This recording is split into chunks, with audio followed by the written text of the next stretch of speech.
인연이 또 밥을 태웠어. 주먹이 날아왔다. 26세 서연이의 뺨을 세게 내리쳤다. 뺨이 얼얼했다.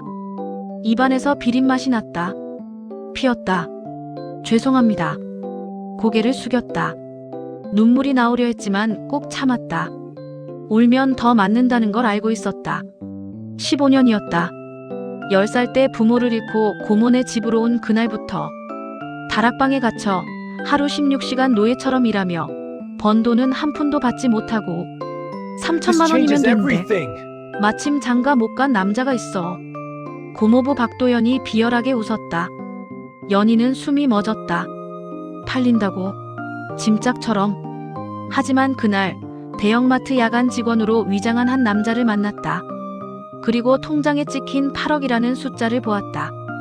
이건 잘못 보내신 거죠? 서연희 씨에게 보낸 게 맞습니다. 도대체 이 남자는 누구일까? 왜 폐차장 일꾼 차림의 남자가 8억을 보낸 걸까? 그리고 15년 전 부모님의 죽음에 숨겨진 충격적인 진실이 밝혀지는데, 가족에게 버림받은 한 여인이 인생 역전을 이루기까지 눈물 없이 들을 수 없는 이야기가 지금 시작됩니다. 시작 전 구독과 좋아요 버튼을 눌러주시고 지금 어디서 듣고 계신지 댓글로 알려주세요. 여러분이 계신 그곳에 따뜻한 행운이 가득하기를 바랍니다.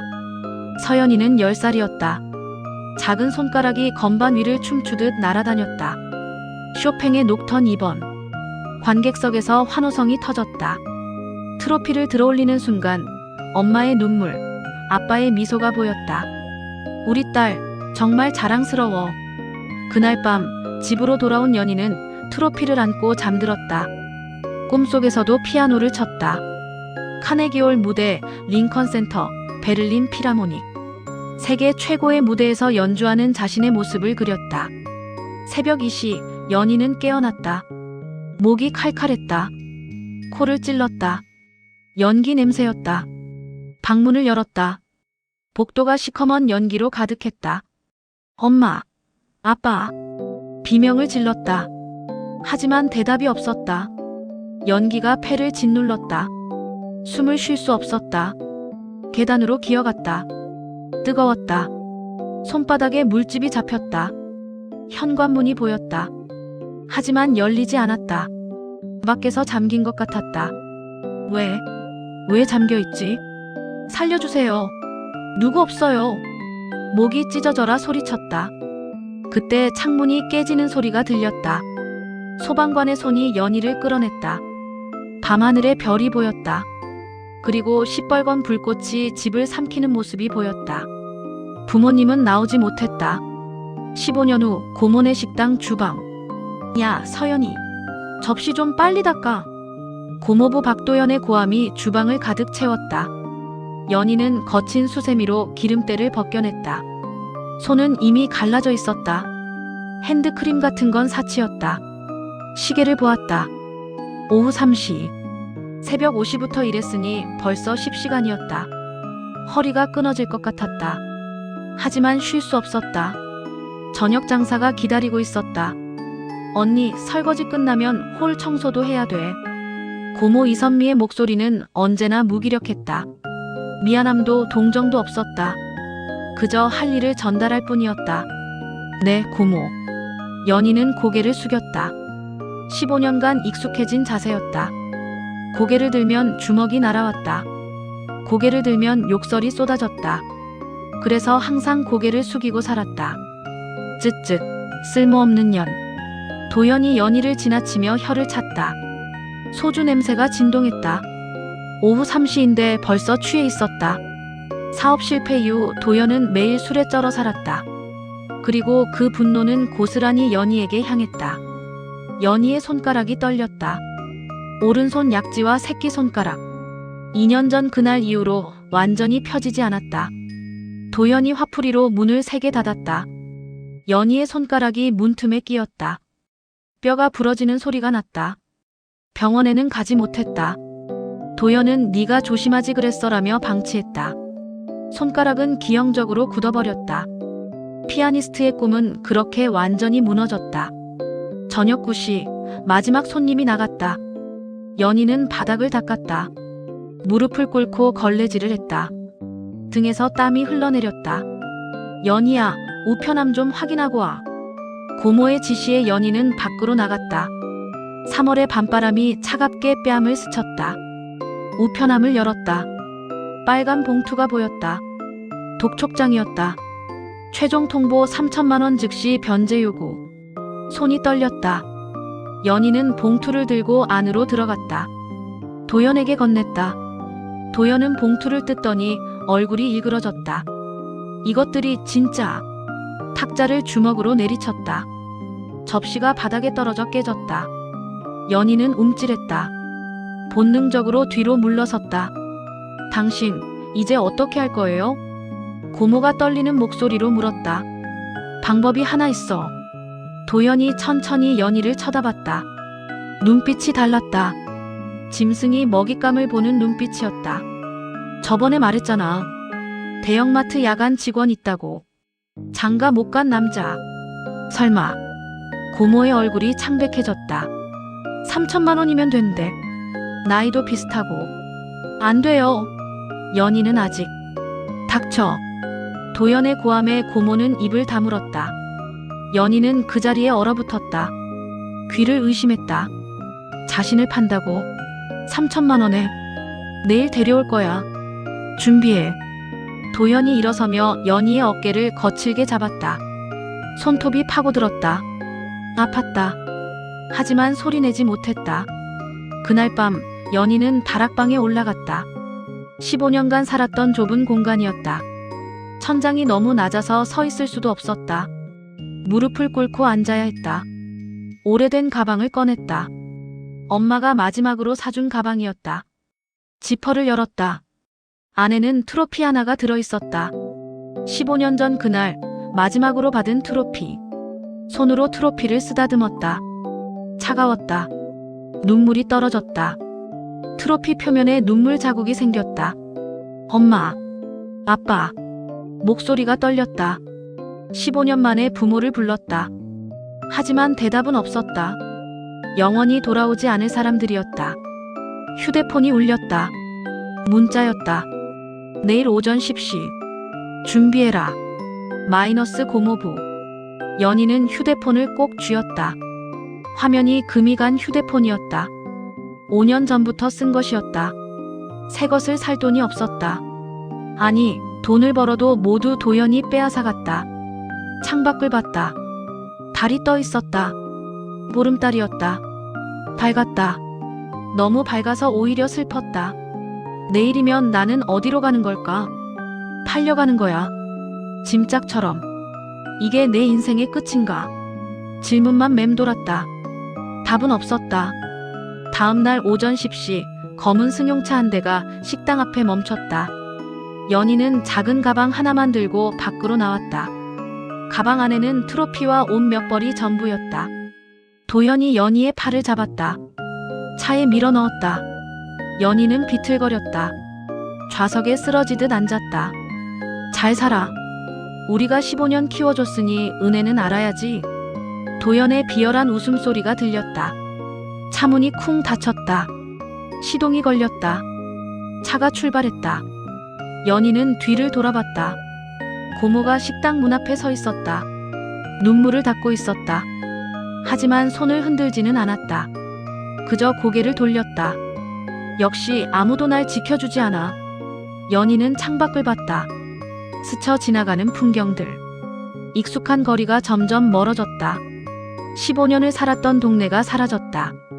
30분쯤 지났을까. 차가 대형마트 주차장에 멈췄다. 운전기사가 내렸다. 뒷문을 열었다. 내리세요. 연희는 천천히 차에서 내렸다. 다리가 떨렸다. 주차장 한쪽 구석, 직원 출입구가 보였다. 그곳에 한 남자가 서 있었다. 마트 유니폼을 입고 있었다.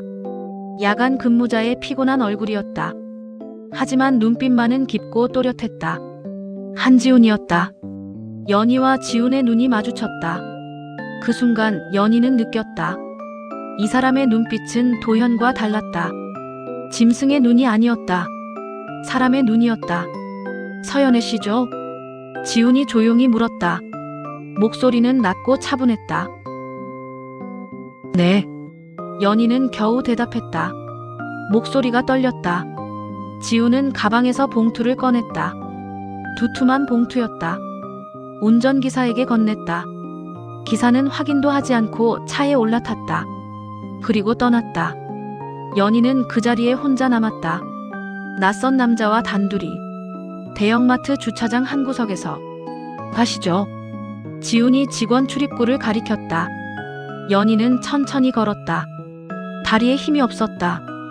비틀거렸다. 지훈이 팔을 잡아줬다. 괜찮으세요? 네. 거짓말이었다. 괜찮지 않았다. 하나도 괜찮지 않았다. 하지만 이미 팔려왔다. 3천만 원에. 되돌릴 수 없었다. 연희는 고개를 숙인 채 지훈을 따라 어둠 속으로 걸어 들어갔다. 직원 출입구를 지나자 좁은 복도가 나왔다. 형광등이 윙윙거리며 불안정하게 깜빡였다. 연희는 지훈의 뒤를 따라 걸었다. 발소리만 복도에 울렸다. 여기가 직원 휴게실입니다. 지훈이 문을 열었다. 낡은 소파 2개와 테이블, 정수기가 전부였다. 벽에는 근무표가 붙어 있었다. 한지훈, 야간 200-1000. 잠시 기다려주세요. 지훈이 사물함에서 서류 봉투를 꺼냈다. 연희에게 건넸다. 혼인신고서였다. 이미 지훈의 이름이 적혀 있었다. 도장도 찍혀 있었다. 여기. 이름만 적어주시면 됩니다. 지훈이 펜을 건넸다. 연희는 펜을 받았다. 손이 떨렸다. 펜을 쥔 손가락 끝이 하얗게 질렸다. 혼인신고서. 결혼. 26년 인생에서 한 번도 상상해 본 적 없는 단어였다. 아니, 상상할 여유조차 없었다. 15년간 생존하는 것만으로도 벅찼으니까. 천천히 하세요.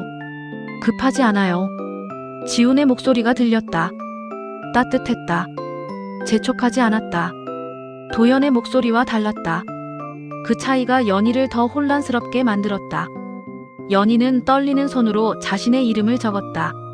서연이. 삐뚤빼뚤한 글씨였다. 눈물이 떨어질 것 같았다. 꼭 참았다. 입술을 깨물었다. 잘 쓰셨어요. 지훈이 서류를 받았다. 봉투에 넣었다. 사물함에 다시 넣었다. 내일 제가 동사무소에 제출할게요. 오늘은 피곤하실 테니 쉬세요. 지훈이 휴게실 구석 소파를 가리켰다. 여기서. 자라고요? 연희가 처음으로 제대로 된 문장을 말했다. 목소리가 떨렸다. 아니요. 제가 사는 곳으로 가야죠. 지훈이 시계를 봤다. 오전 10일씨였다. 제 근무가 새벽 2시부터라서요. 지금 가서 짐 정리하고 쉬시면 됩니다. 506호 낡은 원룸. 지훈의 차는 10년은 된 듯한 소형 경차였다. 시트는 해져 있었고 에어컨은 작동하지 않았다. 창문을 열고 달렸다. 바람이 머리카락을 흩날렸다. 마트에서 10분 정도 떨어진 곳이었다. 낡은 빌라 건물이 나타났다. 외벽은 페인트가 벗겨져 있었고 계단은 금이 가 있었다. 5층입니다. 엘리베이터는 없었다. 계단을 올라가야 했다. 1층, 2층, 3층. 숨이 찼다. 연희는 15년간 제대로 된 식사를 하지 못해 체력이 바닥이었다. 4층을 지날 때 다리가 휘청거렸다. 지훈이 재빨리 팔을 잡아줬다. 괜찮으세요? 네. 괜찮아요. 거짓말이었다. 괜찮지 않았다. 현기증이 났다. 눈앞이 흐려졌다. 하지만 계속 올라가야 했다. 5층에 도착했다. 506호. 지금이 열쇠를 꺼내 문을 열었다. 삐걱. 문이 열리는 소리가 쓸쓸했다. 연희는 안으로 들어갔다. 원룸이었다. 아주 작은 원룸. 거실이라고 부르기 민망한 공간에 낡은 소파 하나, 작은 테이블 하나, 벽에는 곰팡이가 피어 있었다. 창문은 작아서 햇빛이 거의 들어오지 않았다. 부엌은 더 초라했다. 일구 가스레인지, 녹슨 싱크대, 작은 냉장고. 냉장고 문을 열어봤다. 생수병 2개와 컵라면 3개가 전부였다. 좁아서. 죄송합니다. 지훈이 머리를 극적였다. 처음으로 당황한 표정을 지었다. 아니요. 괜찮아요. 연희는 고개를 저었다. 좁은 건 익숙했다. 15년간 다락방에서 살았으니까. 오히려 이곳이 더 넓게 느껴졌다. 방은 저쪽입니다. 지훈이 작은 방을 가리켰다. 연희는 방문을 열었다. 싱글 침대 하나와 작은 옷장이 전부였다. 창문으로 낡은 건물들이 보였다. 여기서 쉬세요.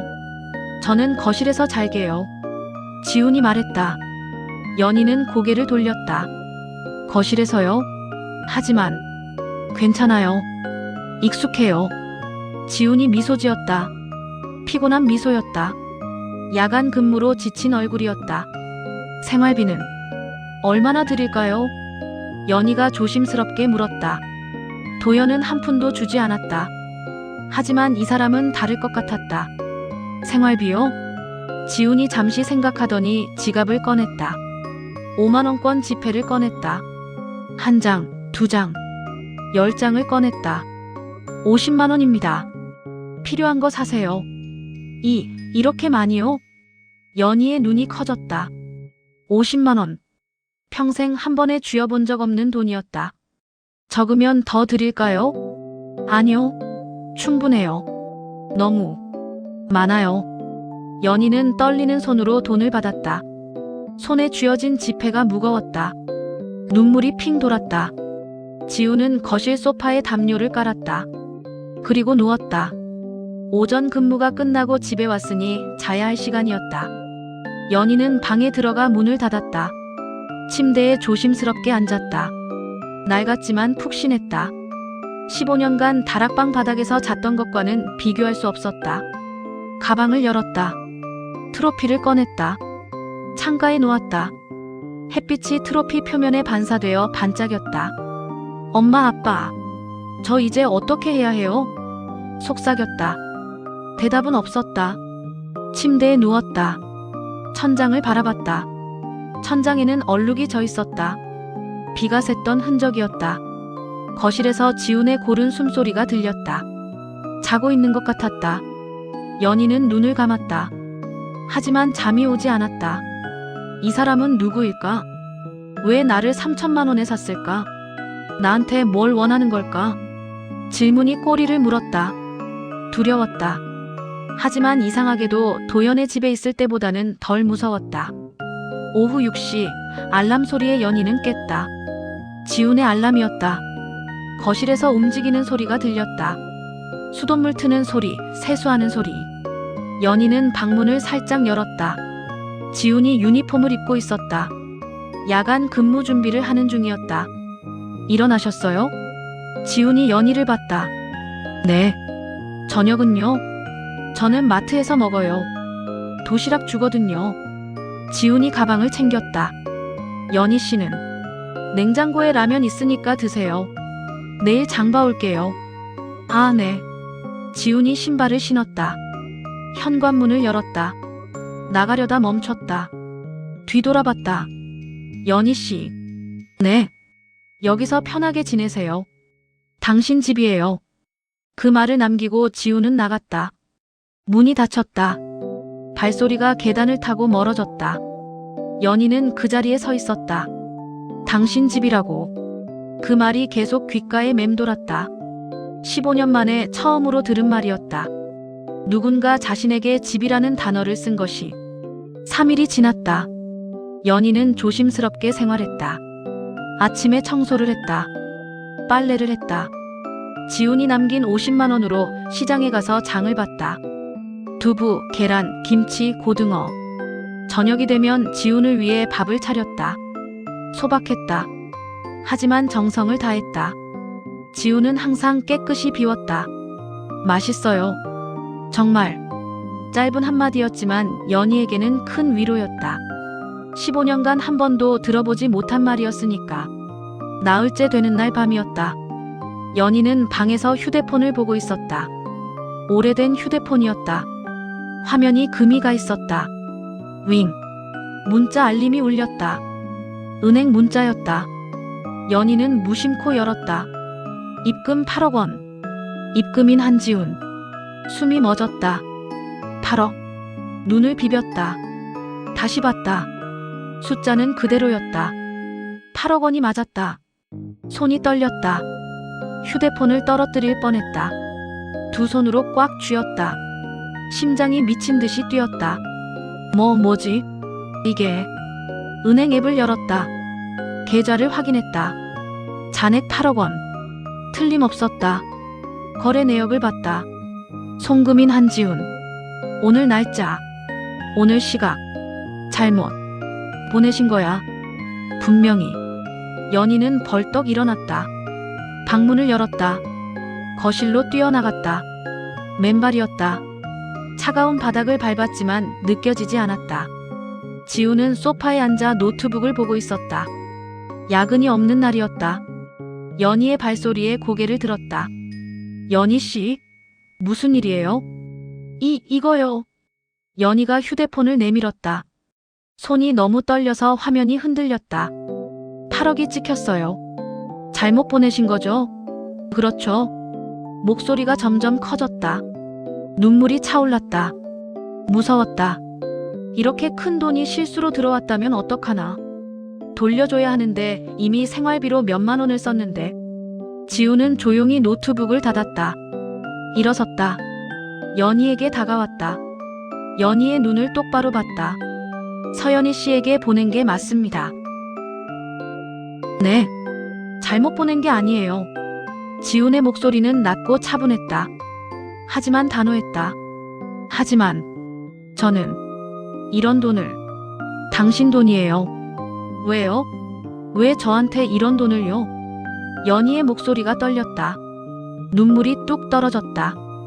휴대폰 화면에 눈물이 떨어져 얼룩이 졌다. 지우는 잠시 침묵했다. 창밖을 봤다. 그리고 다시 연희를 봤다. 15년간 힘드셨죠? 어떻게 그걸 알아요? 다 알아요. 지훈의 눈빛이 깊어졌다. 고모부가 어떻게 했는지, 고모가 어떻게 방조했는지, 당신이 얼마나 고통받았는지. 연희는 입을 막았다. 흐느낌이 새어나왔다. 이제 자유롭게 사세요. 아무도 당신을 괴롭히지 못하게 할게요.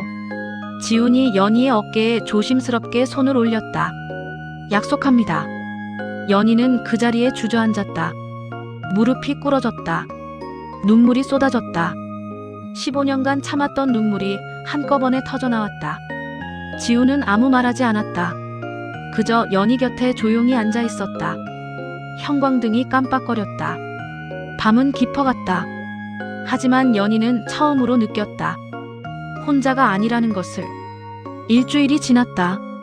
연희는 8억을 받은 후에도 조심스럽게 생활했다. 돈을 쓰지 못했다. 무서웠다. 언젠가 빼앗길 것 같았다. 15년간 가진 것을 모두 빼앗겼던 기억이 몸에 새겨져 있었다. 하지만 동네에는 소문이 퍼지고 있었다. 고모네 식당, 점심시장이었다. 단골 손님들이 모여 수군거렸다. 박 사장, 조카딸 시집 보냈다며 대형마트 직원한테. 그런데 말이야. 고모 이선미가 김치찌개를 내오다 말고 귀를 기울였다. 8억을 받았다더라. 그 마트 직원한테서. 8억? 마트 직원이 무슨 돈으로? 그러게. 뭔가 수상하지 않아? 혹시 재벌 아들 아닐까? 고모의 손이 떨렸다. 김치찌개 그릇이 흔들렸다. 8억이라고? 연희가? 어머, 그럼 박 사장 대박 난 거네. 조카딸 잘 시집 보냈네. 부럽다 진짜. 손님들의 웃음소리가 식당을 채웠다. 하지만 고모는 웃을 수 없었다. 가슴이 철렁 내려앉았다. 8억. 연희가 8억을 받았다고. 주방으로 뛰어갔다. 도연이 술을 마시고 있었다. 오후 2시인데 벌써 소주 2병째였다. 당신 연희가. 알아. 다 들었어. 도연이 소주잔을 탁 내려놓았다. 눈빛이 번뜩였다. 짐승의 눈빛이었다. 8억이래. 8억. 도연이 중얼거렸다.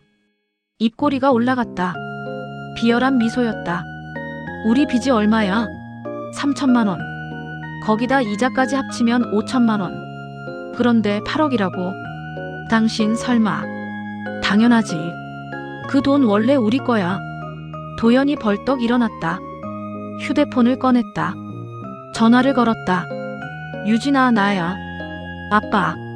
다음날 오후 검은색 수입차 한 대가 식당 앞에 멈췄다. 차에서 한 여자가 내렸다. 29세쯤 되어 보였다. 명품 가방을 들고 있었다. 선글라스를 쓰고 있었다. 최유진이었다. 도연의 형의 딸이었다. 어릴 적 연희와 같은 피아노 학원을 다녔다. 하지만 연희만큼 재능이 없었다. 콩쿠르에서 항상 떨어졌다. 연희가 트로피를 받을 때마다 유진은 구석에서 울었다. 질투했다. 미워했다. 그래서 연희가 부모를 잃고 고모네로 갔을 때 속으로 기뻐했다. 이제 연희는 끝이야. 더 이상 나보다 잘날 수 없어. 하지만 15년이 지났다. 유진은 피아노를 포기했다. 대신 아버지 회사를 물려받았다. 작은 무역회사였다. 돈은 꽤 벌었다. 하지만 항상 부족했다. 더 많이, 더 크게 벌고 싶었다. 아빠. 유진이 선글라스를 벗으며 식당에 들어왔다. 도연이 환하게 웃으며 달려갔다. 유진아, 왔구나. 오랜만이에요, 작은아버지. 유진이 식당을 둘러봤다. 코를 찡그렸다. 기름 냄새가 진동했다. 낡은 테이블, 해진 의자. 초라했다. 여기서 이야기할까? 아니요. 밖에 나가요. 제 차로. 두 사람은 차에 올랐다. 고모는 주방에서 그 모습을 지켜봤다. 불안한 예감이 들었다. 차 안에서 도현이 입을 열었다. 연희가 8억을 받았대.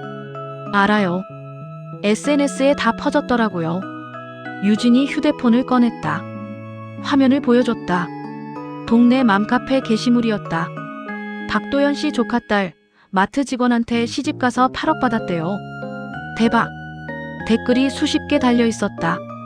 8억이면 우리 빚 다 갚고도 남아요. 도연의 목소리가 떨렸다. 탐욕이 목소리에 묻어났다. 그래서 제가 왔잖아요. 그 돈 되찾아야죠. 유진이 차갑게 웃었다. 원래 우리 거예요. 연희는 작은아버지가 15년간 키웠잖아요. 의리도 없이 8억을 혼자 차지하다니. 맞아. 의리도 없는 년이야. 그 돈 가로챈 거나 마찬가지죠. 우리가 되찾는 게 당연해요. 유진이 가방에서 노트북을 꺼냈다. 열었다. 화면에 사진 한 장이 떴다. 한지훈이었다. 정장을 입고 있었다. 옆에 젊은 여자가 있었다. 화려한 드레스를 입고 있었다. 두 사람이 고급 레스토랑에서 웃고 있었다. 이게 뭐야? 포토샵이에요. 제 친구를 합성한 거죠. 유진이 능숙하게 마우스를 움직였다. 사진이 하나 더 나타났다. 이번엔 한지훈이 여자의 손을 잡고 있었다. 이 사진들을 연희한테 보내는 거예요. 그리고 유진이 다른 파일을 열었다. 카카오톡 대화 화면이었다. 미안해. 당분간 못 만나. 왜? 우리 사이인데. 결혼했어. 뭐? 누구랑? 설명하기 길어. 나중에 얘기할게. 이것도 조작이에요. 한지훈 이름으로 대화창 만들어서 스크린샷 찍은 거죠. 도연의 눈이 커졌다. 대박이다. 넌 정말. 연희는 15년간 학대받아서 자존감이 바닥이에요. 이런 거 보여주면 바로 흔들릴 거예요. 유진이 자신만만하게 말했다. 그럼 우린 이혼 유도하는 거죠. 위자료 명목으로 8억 중 절반이라도 받아내는 거예요. 천재야, 정말. 도연이 유진의 어깨를 두드렸다. 그날 밤 연희는 방에서 책을 읽고 있었다. 지훈이 사준 책이었다. 오랜만에 읽는 소설이었다. 15년 만에 처음으로 여유가 생긴 것 같았다. 윙. 카카오톡 알림이 울렸다. 모르는 번호였다. 하지만 프로필 사진을 보는 순간 연희는 놀랐다.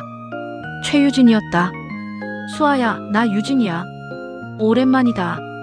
연희의 손이 떨렸다. 유진. 어릴 적 같은 학원을 다녔던, 항상 자신을 질투하던, 하지만 유일하게 친구라고 부를 수 있었던 사람. 오랜만이야. 잘 지내? 결혼했다며? 축하해. 고마워. 그런데 말이야. 메시지가 뜸을 찍었다. 연희는 숨을 죽였다. 불안한 예감이 들었다. 수아야, 미안한데. 이거 봐. 사진 파일이 전송되었다. 연희는 떨리는 손으로 사진을 열었다. 순간 숨이 멎었다. 지훈이었다. 정장을 입고 있었다. 한 여자와 함께 레스토랑에 앉아 있었다. 웃고 있었다. 친밀해 보였다. 뭐지? 다음 사진이 왔다. 이번엔 지훈이 여자의 손을 잡고 있었다. 다정한 모습이었다. 연희의 손에서 휴대폰이 떨어질 뻔했다. 두 손으로 꽉 쥐었다. 심장이 미친 듯이 뛰었다. 수아야, 미안해. 내가 이런 말하기 싫은데. 유진의 메시지가 이어졌다. 너 남편 사실 다른 여자 있대. 그래서 미안해서 8억 준 거래. 친구로서 알려주는 거야. 또 다른 파일이 왔다. 카카오톡 대화 스크린샷이었다. 한지훈의 이름으로 된 대화였다. 결혼했어. 미안해. 당분간 못 만나. 연희의 눈에서 눈물이 주르륵 흘러내렸다. 휴대폰 화면이 흐려졌다. 가슴이 무너지는 것 같았다. 역시 그랬구나. 중얼거렸다. 목소리가 떨렸다. 8억은 죄책감 때문에 준 거였어. 진심이 아니었어. 나 같은 사람을 진심으로 좋아할 리가 없잖아. 15년간 사랑받지 못했던 연희였다. 자존감은 바닥이었다. 쉽게 흔들렸다. 유진아, 고마워. 알려줘서. 수아야, 힘내.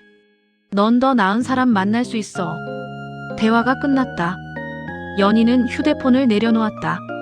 침대에 주저앉았다. 무릎을 끌어안았다. 턱을 무릎에 괴었다. 눈물이 멈추지 않았다. 베개가 눈물에 젖었다. 거실에서 지훈의 움직이는 소리가 들렸다. 노트북 키보드 치는 소리. 평소와 다름없는 소리. 저 사람도 나를 속인 거야. 다른 여자가 있는데 나랑 결혼한 거야. 8억은 그냥 죄책감이었어. 연희는 이불을 뒤집어 썼다. 몸을 웅크렸다. 세상이 다시 어두워지는 것 같았다. 같은 시각, 도현의 집이었다. 고모 이선미는 방문 틈으로 남편과 유진의 대화를 듣고 있었다. 사진 보냈어? 네. 방금 전송했어요. 곧 흔들릴 거예요. 크크, 잘했어. 며칠 있다가 작은아버지가 직접 연희한테 전화하세요. 이혼하라고 압박하는 거죠. 그래, 그렇게 하지. 도현과 유진이 웃었다. 비열한 웃음소리였다. 고모는 몸이 떨렸다. 가슴이 찢어지는 것 같았다. 주저앉았다. 바닥에 무릎을 꿇었다. 안 돼. 이건 너무 잔인해. 15년간 연희를 학대했다. 방조했다. 도연이 때릴 때 막지 않았다. 밥을 주지 않을 때 눈 감았다. 그 모든 죄책감이 한꺼번에 몰려왔다. 연희, 미안해. 정말 미안해.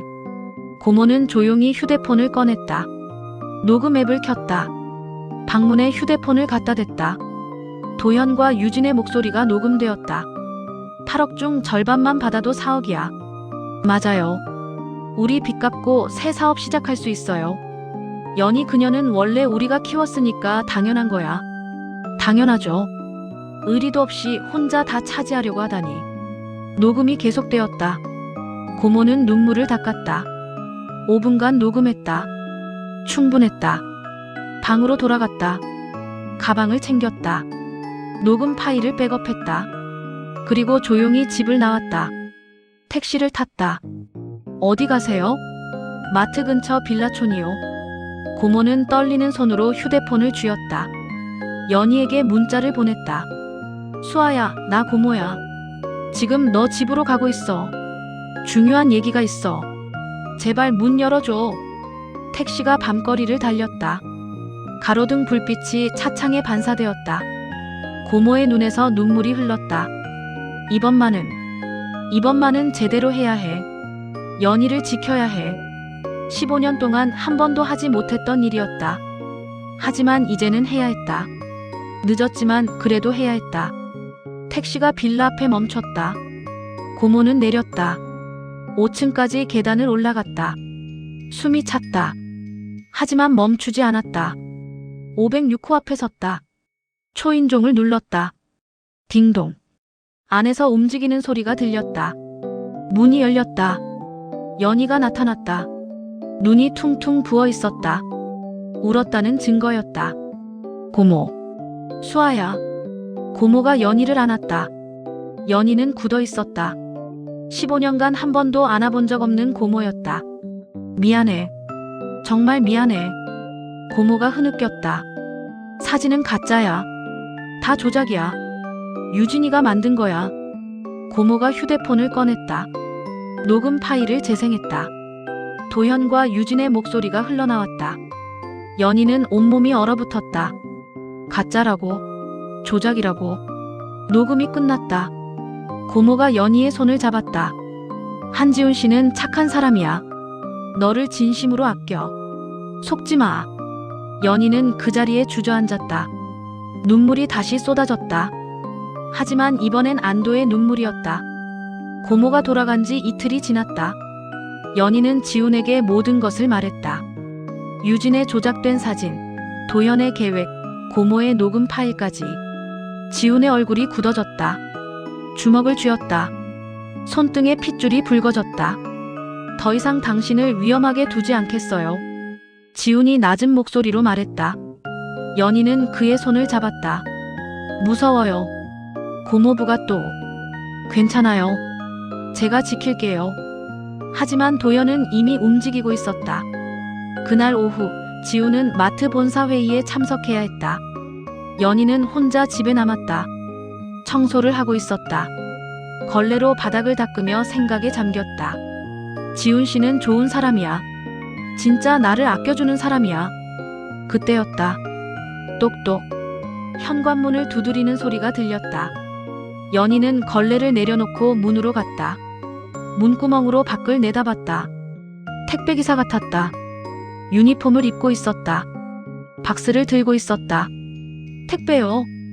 연희는 의심 없이 문을 열었다. 순간 쾅. 문이 거칠게 밀렸다. 연희는 뒤로 휘청거렸다. 벽에 등을 부딪혔다. 숨이 막혔다. 헉. 비명을 지르려는 순간 거친 손이 입을 막았다. 남자였다. 덩치가 컸다. 힘이 셌다. 조용히 해. 안 그러면 죽어. 또 다른 남자가 들어왔다. 그리고 뒤에서 도현과 유진이 나타났다. 연희의 눈이 커졌다. 온몸이 얼어붙었다. 몸부림쳤다. 하지만 소용없었다. 남자의 힘을 당해낼 수 없었다. 자루 씌워. 도현의 명령에 검은 자루가 연희의 머리에 뒤집어 씌워졌다. 앞이 보이지 않았다. 숨이 막혔다. 자루 안에서 냄새가 났다. 곰팡이 냄새였다.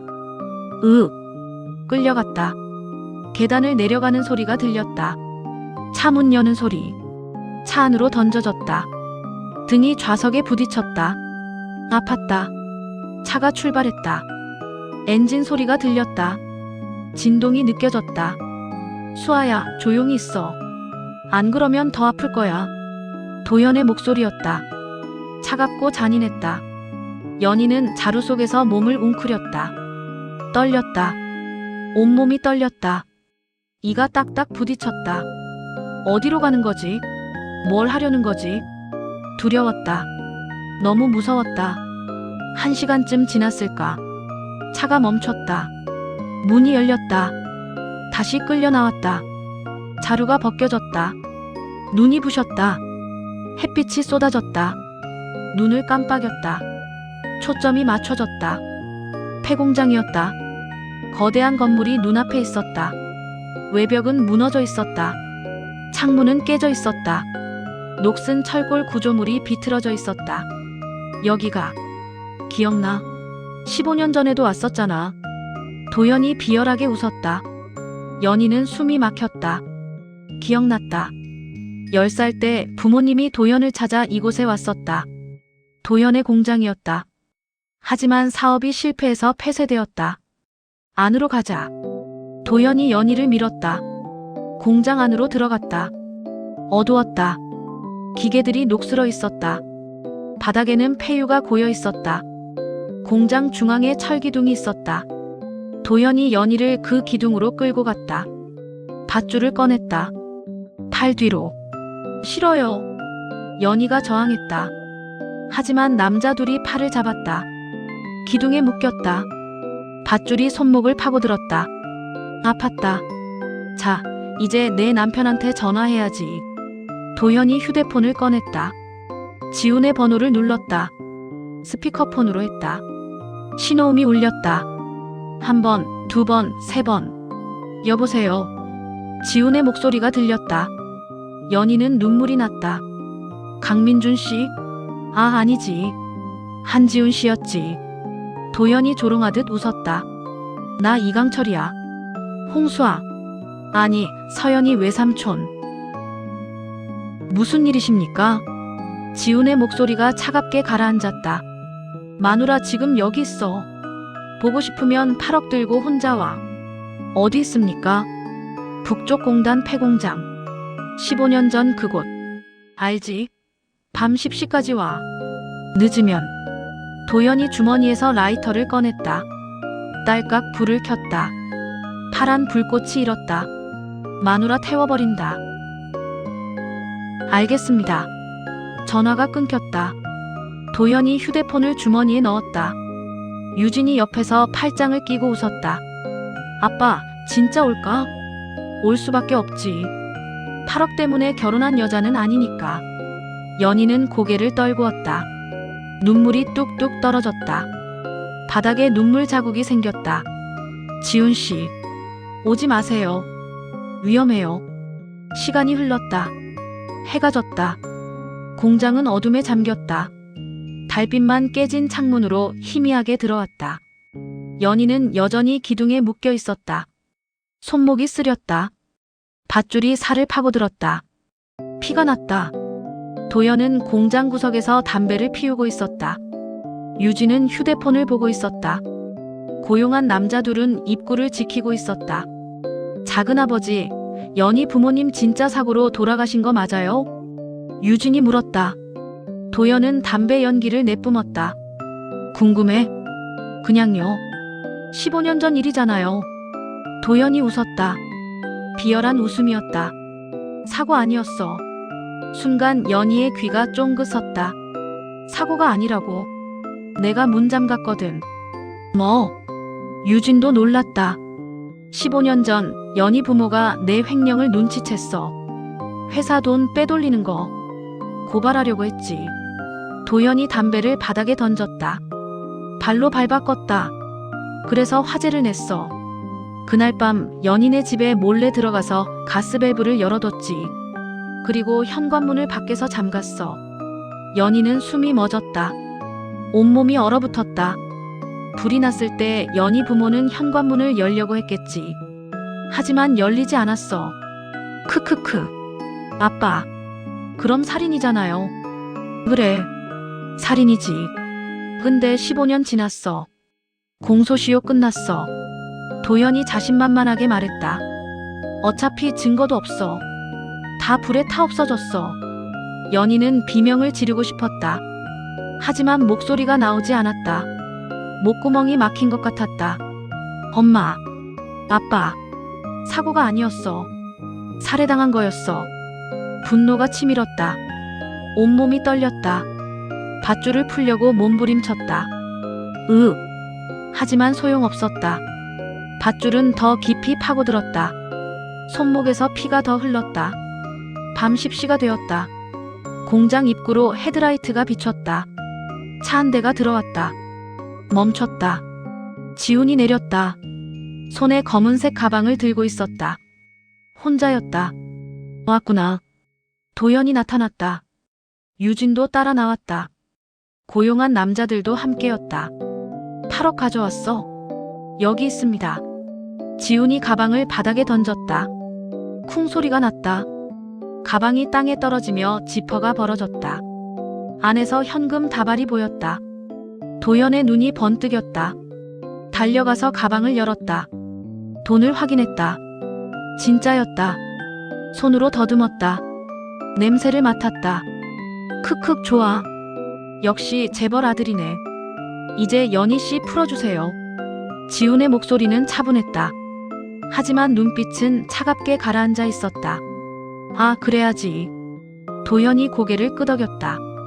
하지만 연희에게 가지 않았다. 대신 유진에게 눈짓했다. 유진이 웃었다. 손에 들고 있던 것을 보여줬다. 휘발유통이었다. 잠깐 뭐 하는 겁니까? 지훈이 소리쳤다. 재미있는 거 보여줄게. 유진이 휘발유통 뚜껑을 열었다. 바닥에 휘발유를 뿌렸다. 철철 소리가 났다. 휘발유 냄새가 진동했다. 15년 전처럼 태워버리는 거야. 도연이 라이터를 꺼냈다. 미쳤어요. 당장 멈춰요. 지훈이 달려들려고 했다. 하지만 남자 둘이 막았다. 팔을 붙잡았다. 나요. 지훈이 저항했다. 하지만 역부족이었다. 쇠사슬이 나왔다. 손목에 채워졌다. 발목에도 채워졌다. 내 눈앞에서 내 꼴 보여줘야지. 도연이 지훈을 폐차처럼 버려진 자동차 옆으로 끌고 갔다. 쇠사슬로 차체에 묶었다. 안 돼. 연희가 비명을 질렀다. 목이 찢어지는 것 같았다. 도연이 라이터를 휘발유 웅덩이 위로 가져갔다. 불꽃이 일렁였다. 잘 가라 한지훈. 딸깍. 라이터를 떨어뜨렸다. 휘발유에 불이 붙었다. 와르르 불길이 치솟았다.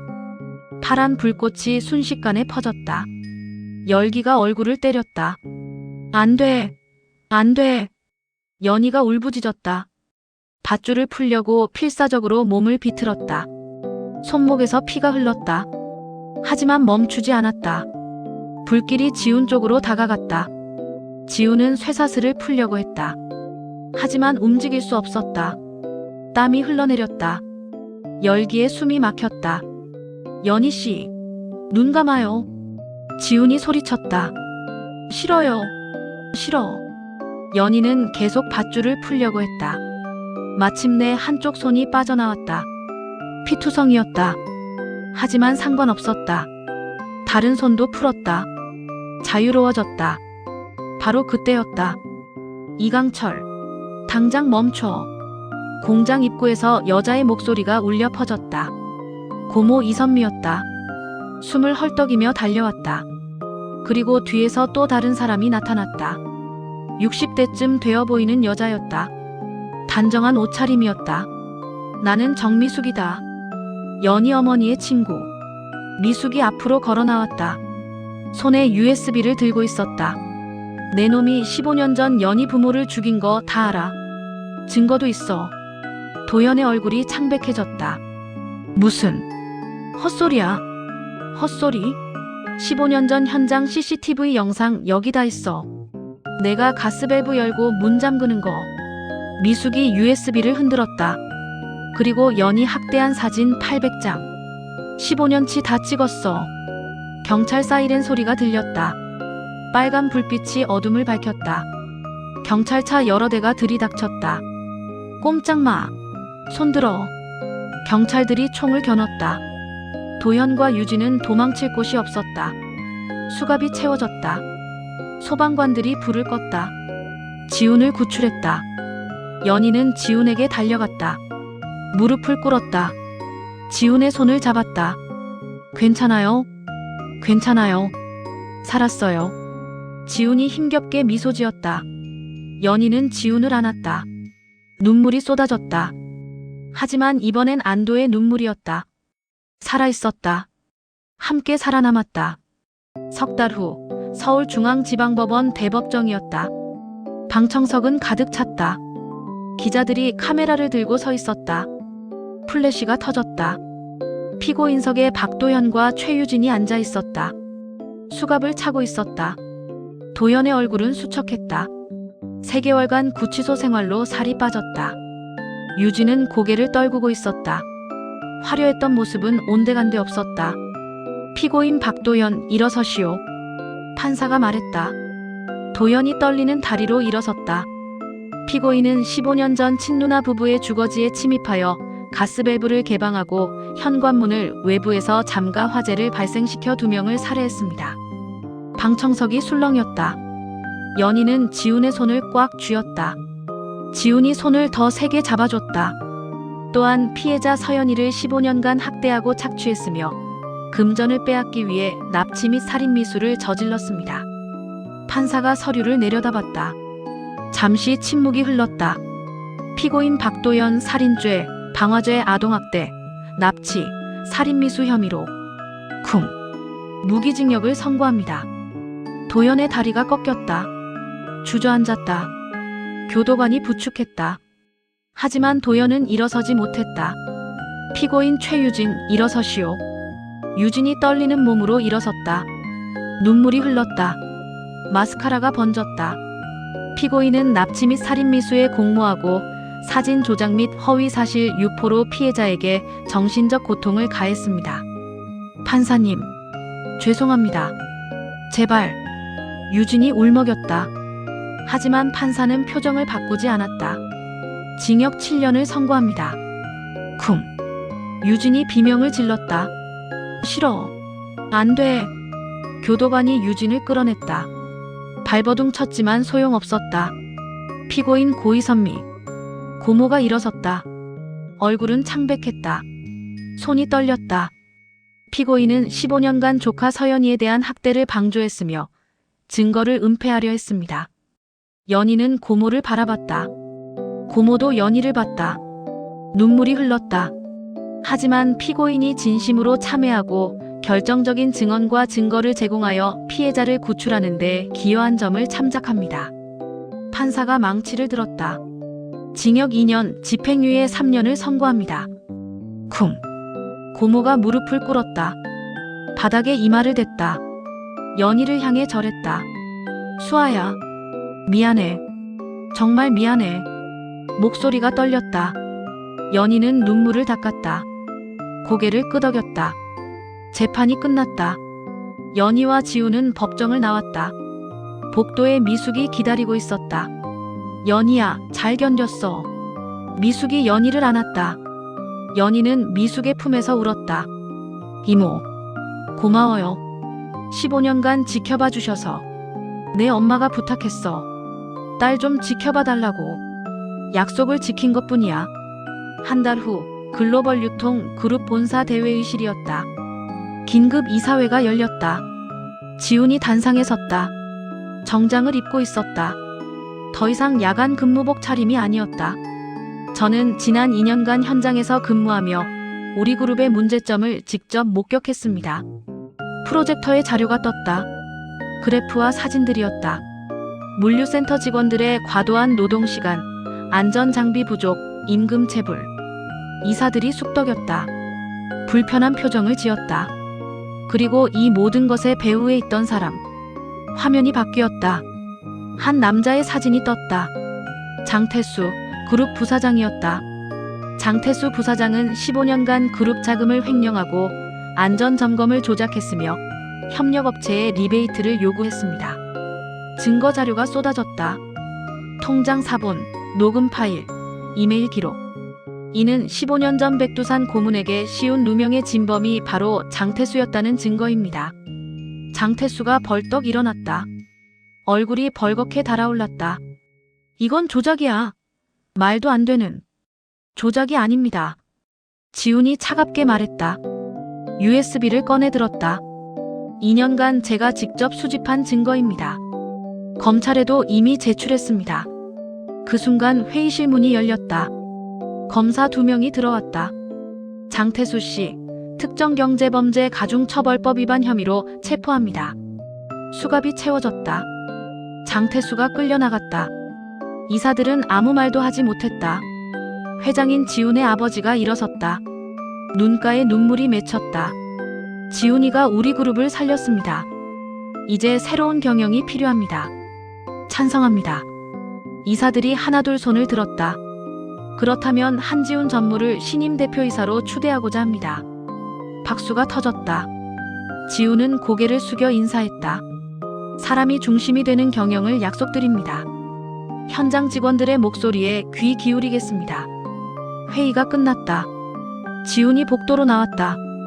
연희가 기다리고 있었다. 축하해요, 대표님. 연희가 웃으며 말했다. 당신도 축하받아야죠. 지훈이 서류 봉투를 건넸다. 연희가 열어봤다. 임명장이었다.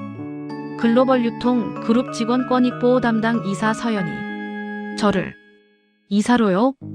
당신만큼 직원들의 고통을 아는 사람이 없어요. 당신이 그들의 목소리가 되어주세요. 연희는 서류를 가슴에 안았다. 눈물이 났다. 6개월 후 작은 예식장이었다. 화려하지 않았다. 하지만 따뜻했다. 하객석에 백두산이 앉아 있었다. 깔끔한 양복을 입고 있었다. 옆에는 미숙이 앉았다. 마트 동료들도 있었다. 현장 직원들도 초대받았다. 음악이 흘렀다. 문이 열렸다. 연희가 버진로드를 걸어 나왔다. 하얀 드레스를 입고 있었다. 머리에는 작은 왕관을 쓰고 있었다. 손에는 부케를 들고 있었다. 혼자였다. 아버지가 없었기 때문이었다. 하지만 외롭지 않았다. 양옆에서 박수가 터졌다. 환호성이 들렸다. 연희야, 예쁘다. 행복해. 연희는 미소 지었다. 눈물이 글썽였다. 하지만 행복한 눈물이었다. 단상에 지훈이 서 있었다. 턱시도를 입고 있었다. 연희를 보며 웃었다. 연희가 단상에 올랐다. 지훈과 마주 섰다. 줄에는 백두산이 맡았다. 마이크를 잡았다. 사랑이란 조건을 보는 게 아닙니다. 본질을 보는 겁니다. 목소리가 울렸다. 한지훈 군은 서연이 양의 가난을 보지 않았습니다. 상처를 본 거죠. 서연이 양은 한지훈 군의 재산을 보지 않았습니다. 진심을 본 거죠. 박수가 터졌다. 이 두 사람이야말로 진정한 부부입니다. 지훈이 연희의 손을 잡았다. 반지를 꺼냈다. 연희의 약지에 끼웠다. 반지가 햇빛에 반짝였다. 연희도 지훈에게 반지를 끼워줬다. 손이 떨렸다. 하지만 행복한 떨림이었다. 이제 키스해도 됩니다. 지훈이 연희를 안았다. 입을 맞췄다. 환호성이 터졌다. 박수가 쏟아졌다. 연희는 눈을 감았다. 이 순간을 기억하고 싶었다. 평생 잊지 않고 싶었다. 글로벌 유통 그룹 본사 로비였다. 중앙에 그랜드 피아노가 놓여 있었다. 검은색 광택이 났다. 오후 3시 연희가 피아노 앞에 앉았다. 배가 불러 있었다. 임신 7개월이었다. 직원들이 하나둘 모여들었다. 물류센터 직원, 매장 직원, 본사 직원까지. 오늘은 무슨 곡 연주하세요? 한 직원이 물었다. 쇼팽의 녹턴입니다. 새벽의 선율이라고 불리는 곡이죠. 연희가 미소 지었다. 손을 건반 위에 올렸다. 오른손 약지와 새끼손가락은 여전히 완전히 펴지지 않았다. 하지만 상관없었다. 연주가 시작되었다. 팅, 팅. 첫 음이 울렸다. 부드러웠다. 슬펐지만 아름다웠다. 연희는 눈을 감았다. 15년 전이 떠올랐다. 트로피를 받던 날. 부모님의 미소. 그리고 그날 밤의 화제. 음악이 흘렀다. 어둠이 표현되었다. 고통이 담겼다. 15년간의 학대, 다락방의 외로움, 굶주림과 폭력. 하지만 음악은 변했다. 점점 밝아졌다. 희망이 들어왔다. 지훈과의 만남, 8억의 자유, 진실의 승리. 마지막 음이 울렸다. 팅. 고요했다. 아무도 말하지 않았다. 그러다 박수가 터졌다. 우레와 같은 박수였다. 연희는 눈을 떴다. 눈물이 흘렀다. 웃으며 울었다. 지훈이 다가왔다. 연희를 일으켜 세웠다. 안았다. 아름다웠어요. 고마워요. 당신 덕분에 이 회사가 달라졌어요. 직원들이 웃어요. 연희는 로비를 둘러봤다. 직원들이 박수치며 웃고 있었다. 행복해 보였다. 내가 이들의 목소리가 되어줄 수 있어서 감사해. 배가 움직였다. 아기가 발로 찼다. 아! 연희가 배를 만졌다. 지훈도 손을 얹었다. 아빠 목소리 들었나 봐. 엄마 피아노도 들었을 거야. 두 사람은 웃었다. 3년 후 글로벌 유통 그룹 회장실이었다. 연희는 창가에 서서 서울 풍경을 바라보고 있었다. 높은 빌딩들, 바쁘게 움직이는 사람들. 문이 열렸다. 3살 남자아이가 뛰어들어왔다. 엄마. 준서야, 천천히. 아이가 연희에게 안겼다. 연희가 아이를 들어올렸다. 지훈이 뒤따라 들어왔다. 서류 가방을 들고 있었다. 회의 끝났어. 응. 새 물류센터 설계안 통과됐어. 직원 휴게실을 2배로 늘렸어. 잘했어. 준서가 피아노를 가리켰다. 회장실 구석에 작은 피아노가 놓여 있었다. 피아노. 치고 싶어. 연희가 아이를 내려놨다. 아이가 피아노로 달려갔다. 의자에 올라앉았다. 통통통. 건반을 무작위로 두드렸다. 음악이라고 할 수 없었다. 하지만 연희는 웃었다. 우리 준서, 피아니스트 되려나? 아니면 경영자가 될지도. 지훈이 연희의 어깨를 감쌌다. 뭐가 됐든 행복했으면 좋겠어. 그러게. 벽에 걸린 사진이 보였다.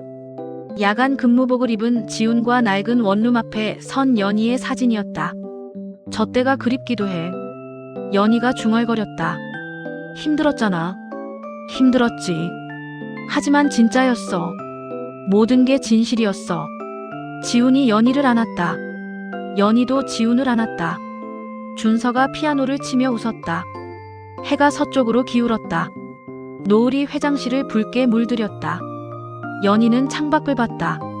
하늘이 아름다웠다. 구름이 황금빛으로 빛났다. 엄마, 아빠. 저 이제 행복해요. 정말 행복해요. 마음속으로 속삭였다. 바람이 불었다. 커튼이 흔들렸다. 준서의 웃음소리가 울렸다. 새벽은 지났다. 이제 찬란한 아침이었다.